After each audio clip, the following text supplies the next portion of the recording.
here. This is Beyond the Pendulum. This is episode 61, I believe, or so.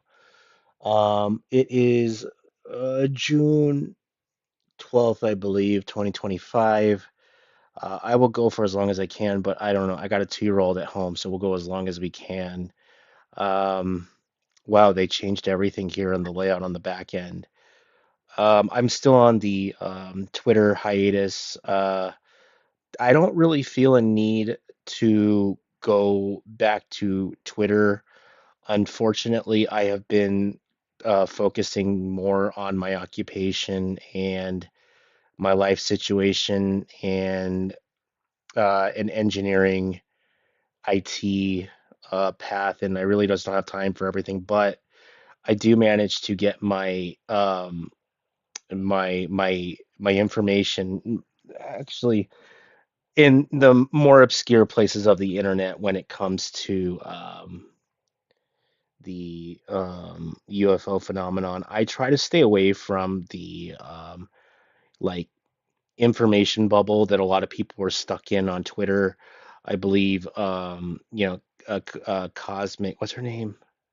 The girl that does Cosmic UFO or the UFO rabbit hole changed to Cosmic, mainly because she was sick of just covering one topic. And I've found myself in that rabbit hole, but yet I find myself delving into the more obscure parts of this um,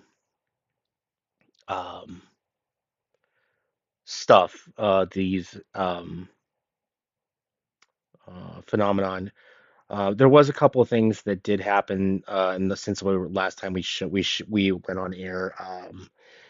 I believe more of the BASS and which was what was his name? That billionaire. The guy who owns Skinwalker Ranch forever. Bob Bigelow.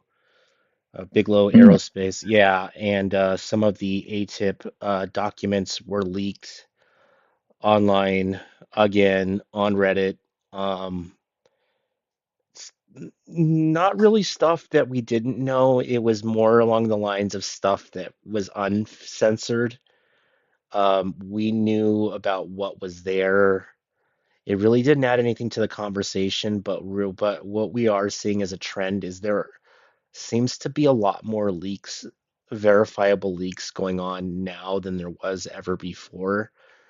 Um, I'm almost to the point where like it almost seems deliberate, but also this last week, despite the history of the New York Times with that 2017 article about verifying the UFO and Tic Tacs were real and that there was a real government plot or program that was out there that has that's still been studying it after Blue Book. The New York Times had a primetime article on how the UFO phenomenon is not real and it's all a government psyop that they've been using to cover up top secret top secret military technology, which doesn't make a lot of sense at all. I know that they have in the past due to counterintelligence and the way that counterintel works, but the phenomenon predates the United States government. So the New York Times article can't explain that shit. And it's international. And it's not just the United States either.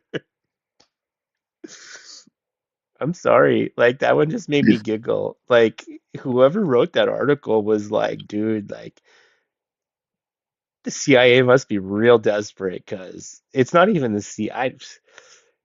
I mean, it is and it isn't. It's subdivision of the CIA, but or of the intelligence agency that, pays these fucking assholes. But um, The Misinformation Bureau. That's a yeah. it's really bad. It was really bad. It was just like, seeing a seeing an arm pop out of the cage that is clearly not human and saying there's no alien here. And you clearly saw what it was. It's like and you know what? People are dumb enough to buy this shit. If the New York Times puts it out and then it's real, it's like I can tell you one Yeah, thing there's that, really not much critical thinking when well, you think about it. Well, was no, actually, on a lot of things. I mean, it's not just this. well, it's not even that difficult. I was watching UAP Gerb and, we're talking about that Peru UFO crash. And a lot of people are kind of clueless about who, what, where, when, why, about who is doing these recoveries, where are they doing the recoveries, and why. Actually, it's not that difficult. All you need to do is look at go back to the Reagan administration and look at who they had, who they had in the Defense Department and the private contractors that dealt with the nuclear weapons reconnaissance teams and the NRO, and there's a few big, not too well known private contractors and subdivisions of the Department of Defense, and was it the DOE, and there are special divisions within the Air Force Special Forces and certain parts of the Green Berets that are all involved in this crash recovery team. But it's really not such a, how should I say? Once you start knowing the players and the thing, it's not as so secretive as one would think. You just have to put you know, your thinking cap on and, put two and two together because the government really doesn't hide good secrets anyway. You know, they really don't. No, they for short periods of time, but even other governments seem to know what's going on. If they're even if there's like some big building project, like the nuclear programs and all that. I mean, your enemy knows you're working on it Yeah, already. and most people don't even So look at the NRO. They don't even look at the National Reconnaissance Office that have even freaking UFO and aliens on their fucking patches. You know? mhm.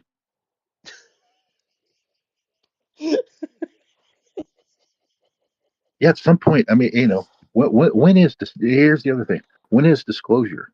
Is that when you just kind of, isn't that the point when you realize there's something going on? And I think by now you ought to realize that there's something going on. I mean, there's been disclosure for a long time. It's all the time. It's just, Yeah, if the disclosure has already happened, that's the thing is, but I think what people want is the president of the United States to just open up his mouth and say that we're not alone. And I think I know the answer. I actually, I'm not 100% sure, but I think I know the answer to why they won't say it, but I won't. This is one avenue of reality that I might be able to poke the bear, um, due to my newfound um, hobby where, doing out of body and doing the Monroe Institute meditations. But there, we'll get into that into the next part of this. But there was also a Jake Barber, the guy who did the UFO recovery video of the egg, has this his part of this new task force called Skywatchers, where they are using psychics to get these craft to show up on camera.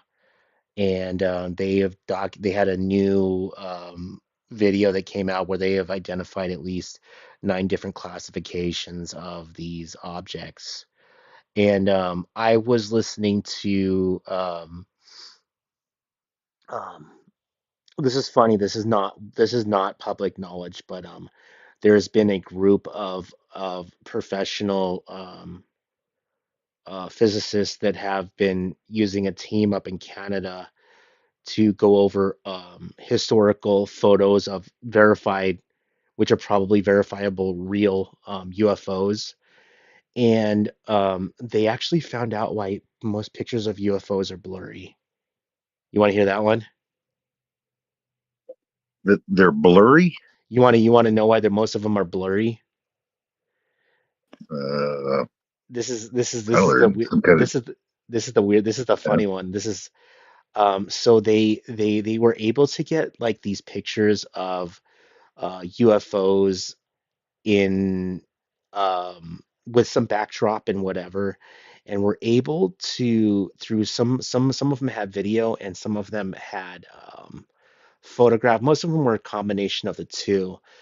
And what they actually found was that some of the stuff in the video and the background was moving too fast for the frame rate of what they were filming. And what they were like, at first they thought that they were looking at an artifact, but when they saw when they had the raw footage, the unpacked MP, well, MP4 is still whatever. So whatever they had a raw file on one of these ones that they really went into. And what they were actually seeing was why something in the background was moving faster than it should be was due to gravitational lensing, which would indicate that they are using um, gravity drives. And depending on where you are on the craft, they did a bunch of these weird calculations. So if you were if you were how does I say this?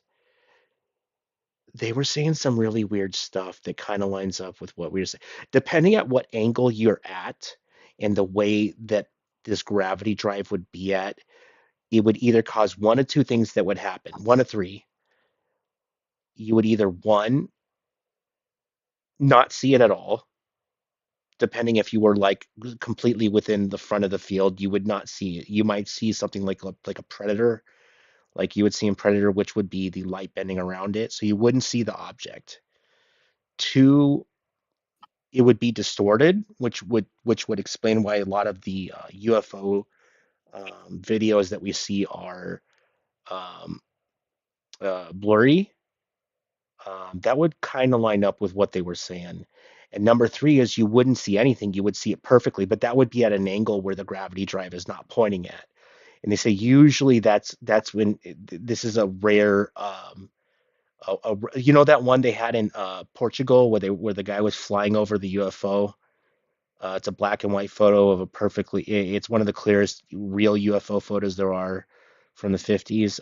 They say that that's probably real, and you would probably see it very clear because the gravity drive is not pointing towards the angle of attack of where it is.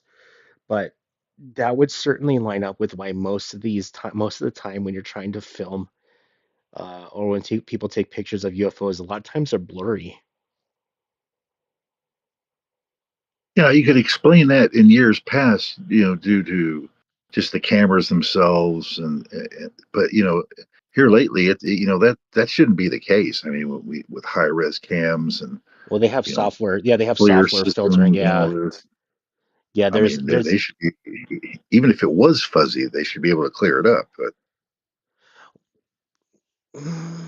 I now my thing with the gravity drives is what I've seen of a gravity drive would be you'd want, like, say you had a ship, you'd want to like have actually two drives, one in the front, one in the back, because you can kind of like lifting in the back and sumping in the front so that you get that almost taking off effect, the raising of the rear, in a way to power both sides. You would you're pushing from one end, kind of sucking from the other. well, actually, you're actually quite right. Even with Bob Lazar, what they were saying was actually lining up with what he was saying. He said if you have a circular craft, you need at least three to stay stationary, or to navigate. The triangular ones would actually need three on each tip to kind of stay at an angle. Yeah, they were getting real technical, and they have a whole unpublished paper that they tried to go through the college route, and these are guys, these PhD physics professors. I don't know, whatever the fuck he is, and but they have like was it 150 page explanation of whatever and it won't get published anywhere. Nobody will look at it. But I heard them go through all of their data, and it was kind of like these guys weren't bullshitting. There was a bunch of nerdy shit that they were talking about, but they were doing a lot of their calculate. There's what they were saying was probably was like basically they were able to identify what kind of engine they were using by the effects that were going on in the videos and the pictures. Mm. Yeah. And is that big? Yes. Would an amateur think about this kind of stuff? Probably not. But it's like at some point, like it's funny when I think that people think this isn't real, and then I'm like, well, if you don't think it's real, then obviously you're not looking up at night But because they're I not mean, hard to there's like what they they're not hard to got spot thousands either. of years. You know, the multi-thousand-year history of this going on. Yeah, and All over the world, different cultures, et cetera, et cetera. it's not even that. It's like no, it's not even like if you're looking up at the sky and you're looking up at the like it's actually more common than you would want to know that how much these things are up there. Um, and from what I hear, um, even on the some of the what is it, the Navy training flights have to be diverted because they pick up these things all over the fucking place on their radar all the time. Yeah. East Coast, West Coast. You may not see it with your visually due to the angle of attack and whatever, but once you start putting it on radar, they're there. They light up like a Christmas tree.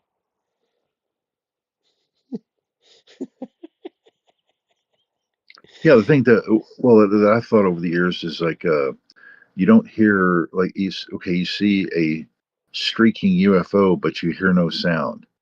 It's as if there's not really in the atmosphere because then you would be hearing at least wind sounds or some kind of sonic boom, some of that's as of that sort, as it's streaking away, right? And yet you don't hear that.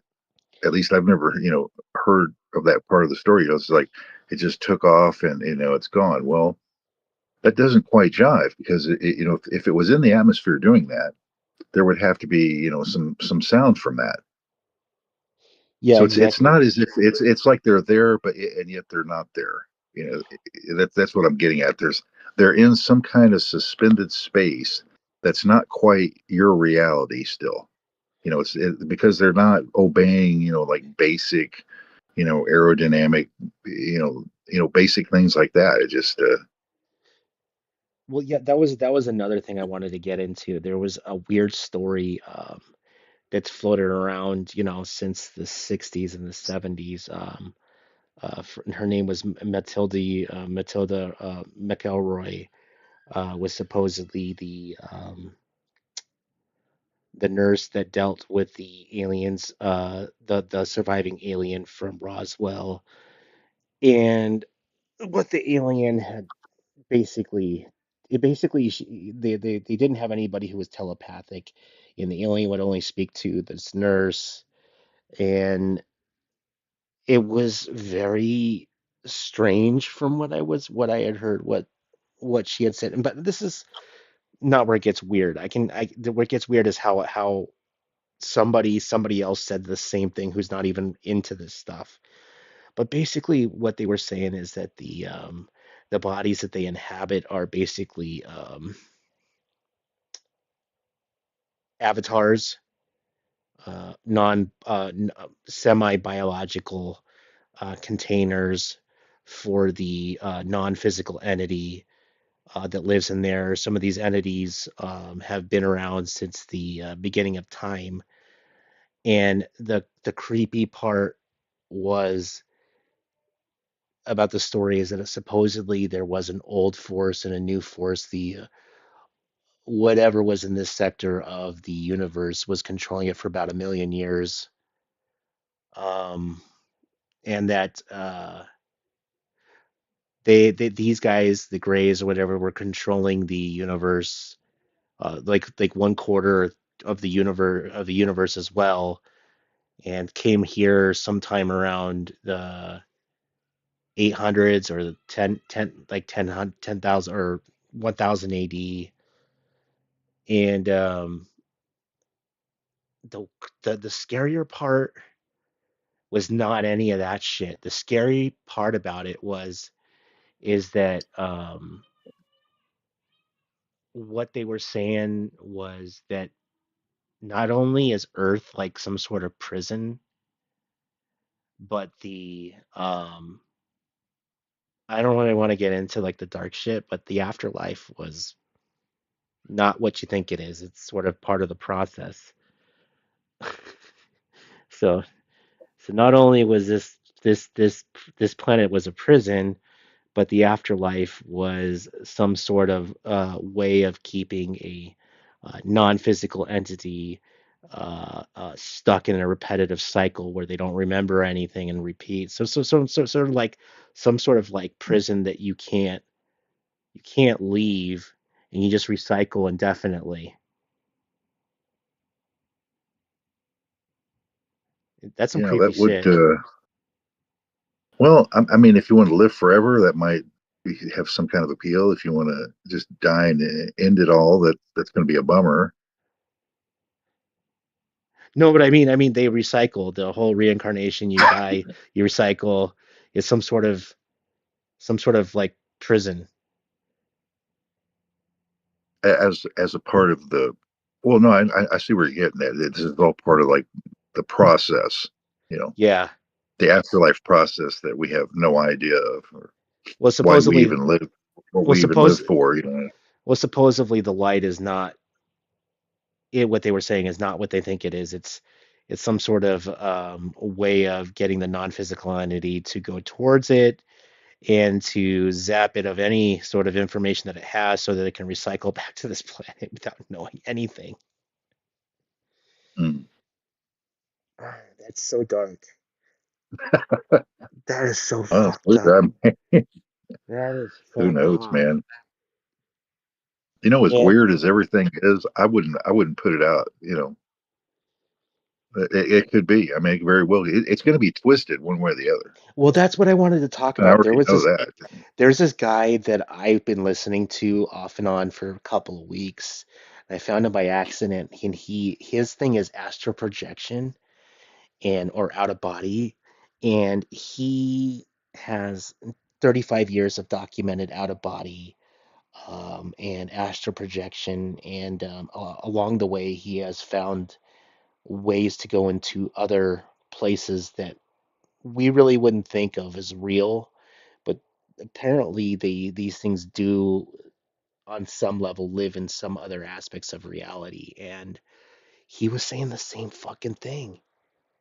He was saying the same fucking thing. Like, it creeped me out. He was like saying that not only is this place like a prison, but like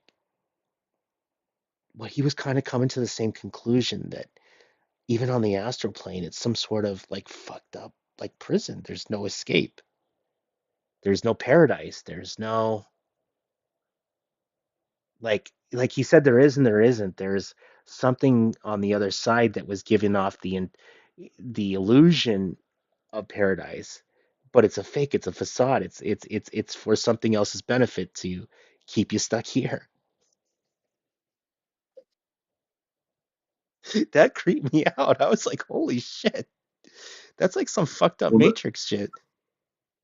well, then that'd be from the design, right from the beginning, because you know you're locked in. You know, Yeah. well, once once you're stuck in this universe, I mean, that's kind of it. Maybe this is why they don't want to tell us what it is, what's going on.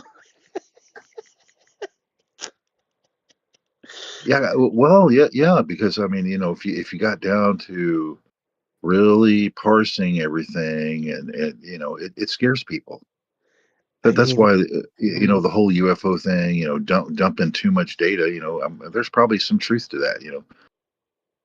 like, People are oh going to go yeah, nuts. A certain percentage are going to go nuts. Others are going to get all emotional the about it or go mental or whatever. It's just reality is not real. God's not going to save you, and the afterlife is a prison.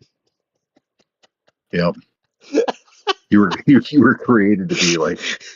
Well, it's almost like creating. You know how you create these animals to be like future organ donors for humans. It's like I mean, it'd be that kind of thing. It's like you're created for some other purpose. You don't even have your own purpose. You've been created for something else.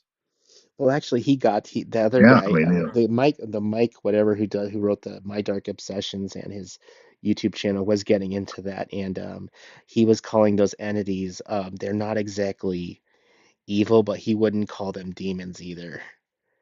But he said that they do there is some sort of there is some energy feedback through suffering. So, mm, which would go in, which would kind of go verify the Book of Enoch, where these supposedly fallen angels, come and they're so bad that they teach us how all this stuff, yeah, while mm, the modern Christian texts, talk about them as demons. Who they're actual knows? physical Yeah, ETs. Yeah. yeah. Well, if it doesn't really matter. If they're physical ETs or mystical ETs or ghost, does it really matter? They're fucking with you and they're doing things and interacting with you, in ways you probably don't like. I mean, it's just, does it really matter exactly what they are? Something else is going on. Yeah, he had a You're not in control of it. That's the problem. well, he had to say Nobody. he said the same thing. He says basically the Mike was saying that basically you're not in control until you start learning how to do what he says. He actually had a solution, but he said the solution's gonna can take years of practice. Mm, There was a solution that he had, but he just still didn't have the how to escape, how to escape the prison. He has a lot of things on how to escape the prison. I'm just like, where, like, I just come to this conclusion, where else would mm, you go if you're stuck in the box? If that's the only thing that exists is the box. Where else is there to yeah. go? Well, I mean, think where we're at. It's like you can't even explore most of this universe. You're stuck in even if you tried to travel and go as far as you could, you're not going to be able to. You're stuck in so many ways. It's just Well, yeah, there's a lot of people that have talked about that in the science world. Why is there a limitation on the speed of light? It's almost deliberate. There's a lot of there's a lot of yeah. weird things. The There's a speed of lot of light. weird Yeah, the speed a of lot light is not about light. It's about that maximum limitation. speed. Yeah, it's a Yeah, there's a limitation. limitation there. Yeah, There's a lot of weird stuff, yeah, in the universe that almost seemed deliberate, like somebody had made it because you could have a universe without a speed of light, without a limitation. yeah, And yet, yeah. I think Well, and reality it's would. so mathematical. That's the other thing that kind of gets me. It's like there's a pattern to it, and it's the math of the universe. So much of it can be explained that way through It's various deliberate. equations and so forth. Yeah, So, there has to, that's the plan. There's your plan right there. Now, what does it all mean? I don't know, but here's a way to describe it at least. As much as you could tell. Just Jesus. you're stuck in a universe that's going to shred itself in the end, and even space time is shredded and destroyed. I mean, it's like And oh yeah, and this universe might exist in a black hole. yeah, we're just going to explode into some bigger shell of whatever, like it's just, how does that even make sense? I mean, Well, I told you when I had that out of body, and did I ever tell you about that when I was somebody told me that I couldn't do something in out of body experience, and I did it to see how far I could go. no, Y- no, I don't n- know. You told me some stories, but Yeah, yeah, and I kind of came to the same conclusion that they were saying, but I didn't want to believe it. It was like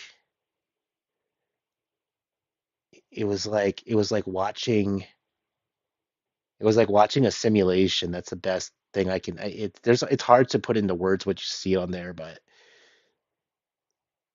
it did seem like a bubble, like a kind of like a cage. That's you know, that was the scariest shit. No, I always hear this. I always hear this every once in a while when these leakers come out. They'll use the thing about, the zookeepers are watching the monkeys in the cage. hmm Who's the monkeys in the cage? Well, just look around, look at yourself in the mirror. it's Every like the once, hunter becomes the hunter. The intermediate fish is eating the smaller fish, doesn't realize the big fish behind him, about ready to eat yeah, him. It's just, yeah, you're you're you're in a what do you call it? Food chain there.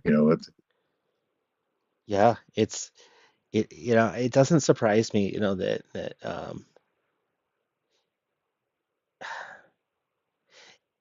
I think that I'm not sure if humanity is at that level where they could eat, like, if this was the real truth. I'm not sure if it's 100% the truth, but if this was the real truth, that everything is real, not everything is nuts and bolts, everything is consciousness based, and everything is a prison, and blah blah blah blah blah.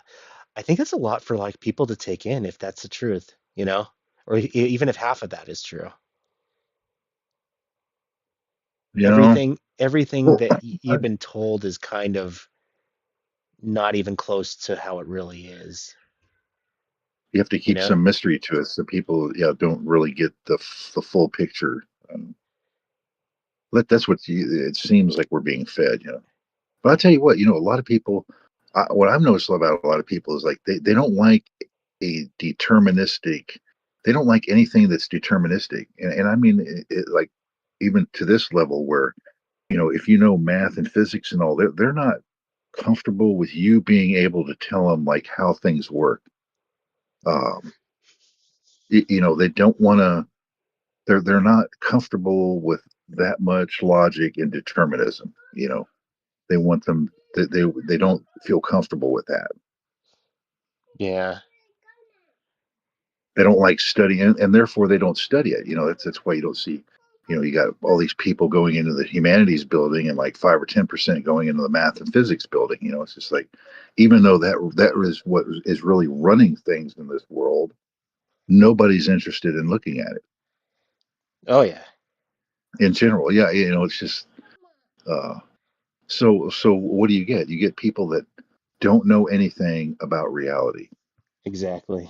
to even the extent that we know it. They want to live in the arts world or the economics world or the classics or some shit, but actual reality, oh no, no.